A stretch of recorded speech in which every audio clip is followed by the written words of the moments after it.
Welcome to this explainer. Today we're taking a close look at a really heavy but absolutely crucial topic that sits right at the intersection of sociology, economics, and law.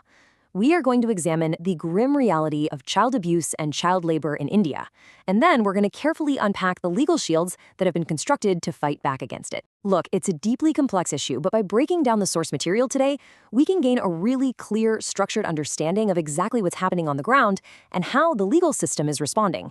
Okay, let's dive into this. 60 million. According to estimates highlighted in our source material, that is the projected number of child laborers currently in India. I mean, just let that sink in for a second. This isn't just a small, isolated issue. It is a massive, systemic crisis involving millions of young lives. Behind every single digit in that 60 million is a real child whose health, survival, dignity, and development are potentially at risk. It really establishes the sheer, urgent scale of the problem we're looking at today. So, to navigate this crisis, we've got a clear roadmap. We're going to define the problem, look at the roots of exploitation, explore the global and constitutional shields, break down the 1986 Child Labor Act, detail banned work, and finally examine enforcement and penalties. Right, Section 1 defining the problem. What actually constitutes abuse? You know, when we hear the word abuse, we usually jump straight to thinking about acute physical violence. But the 1988 National Seminar on Child Abuse in India gives us a much broader and, frankly, more realistic definition. It's intentional, non-accidental injury or maltreatment leading to physical, mental, or psychosocial impairment. But what makes this definition particularly chilling are the perpetrators it points out. Parents, caretakers, and employers. These are the very individuals and institutions fundamentally supposed to protect a child, yet they're often the direct source of the maltreatment. And this broad definition manifests in various tragic forms of what our sources call societal abuse.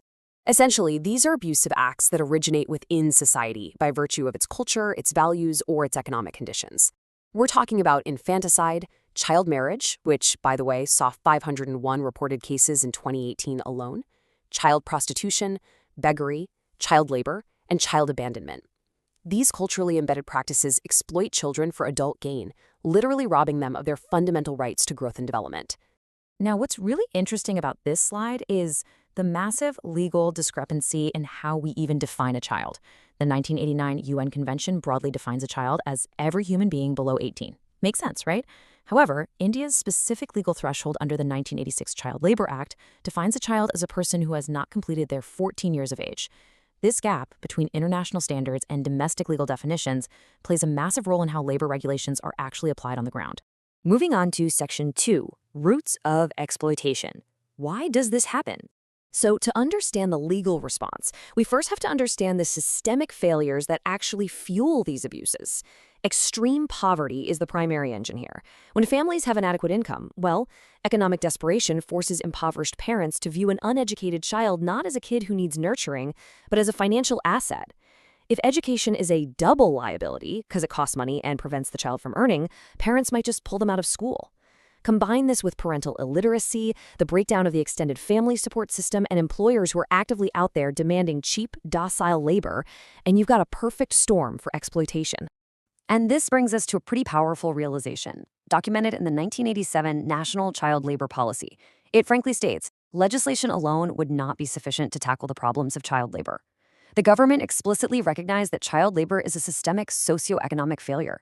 I mean, banning it on paper doesn't really work if families are starving, right? It requires national development programs, like the Integrated Rural Development Program, working right alongside strict laws to actually diminish the compulsion to send children to work. Which leads us to Section 3, Global and Constitutional Shields. Society fights back. Shifting our focus to the empowerment side of the equation, the global legal protection of children has been a century-long evolution. Just tracing the timeline quickly, we start with the Geneva Convention way back in 1924, moving to the UN Declaration in 1959, and culminating in the landmark 1989 UN Convention on the Rights of the Child. These international milestones firmly established a child's inherent right to life, education, and protection from economic exploitation, laying down a vital global standard for nations to follow. So the crucial point is how this global standard translates into supreme domestic law. Look at Article 24 of the Indian Constitution. It states crystal clearly, no child below the age of 14 years shall be employed to work in any factory or mine or engaged in any other hazardous employment. And the Supreme Court of India has ruled that this is a compulsive mandate, an undeniable absolute prohibition enforceable against absolutely everyone. But Article 24 doesn't act alone. It's actually part of a much broader constitutional shield. Article 15.3 allows the state to make special provisions for children.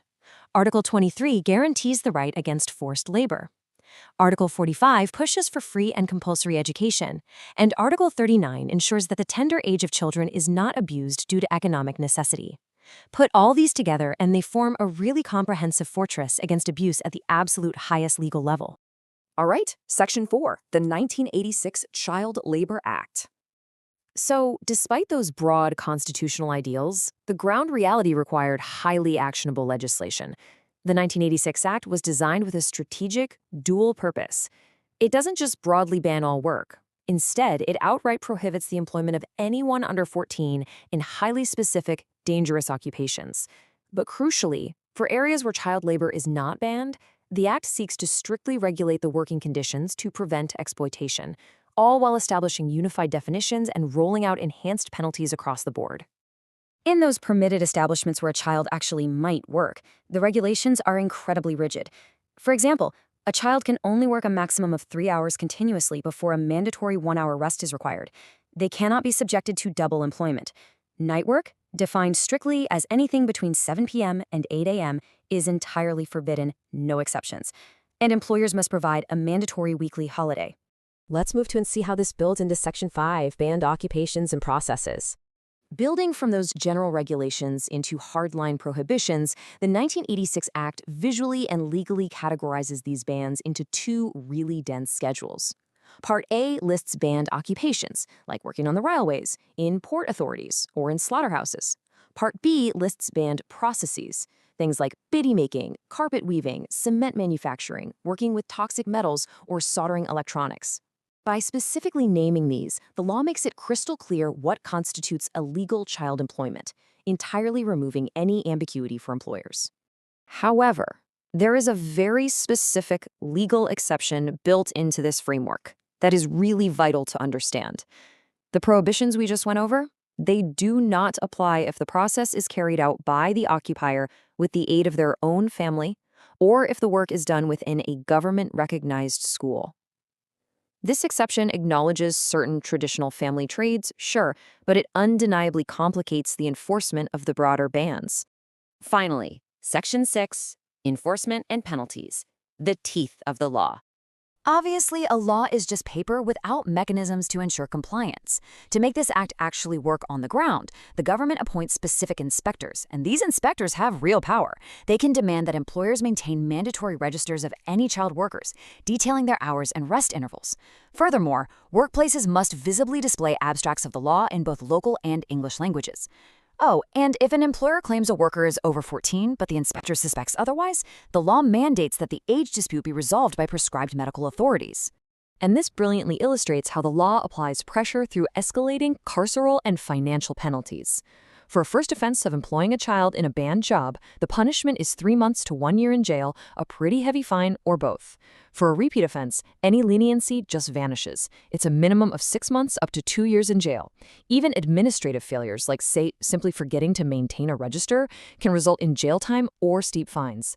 Beyond the statutory law, the judiciary has actually stepped in to add incredible weight to these protections. In the landmark N.C. Haver State of Tamil Nadu ruling, the Supreme Court tackled child labor as a full-blown national crisis.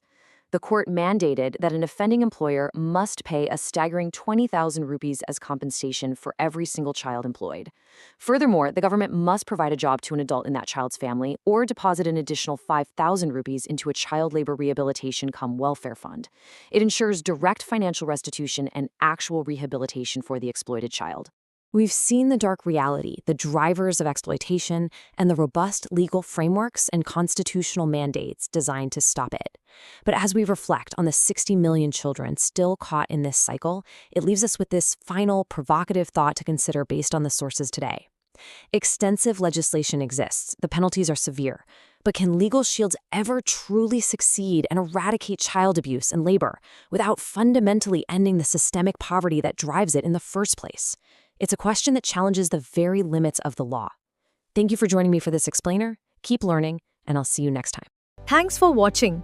For daily APPSC Group 2 study material and updates, please subscribe to our channel and press the bell icon.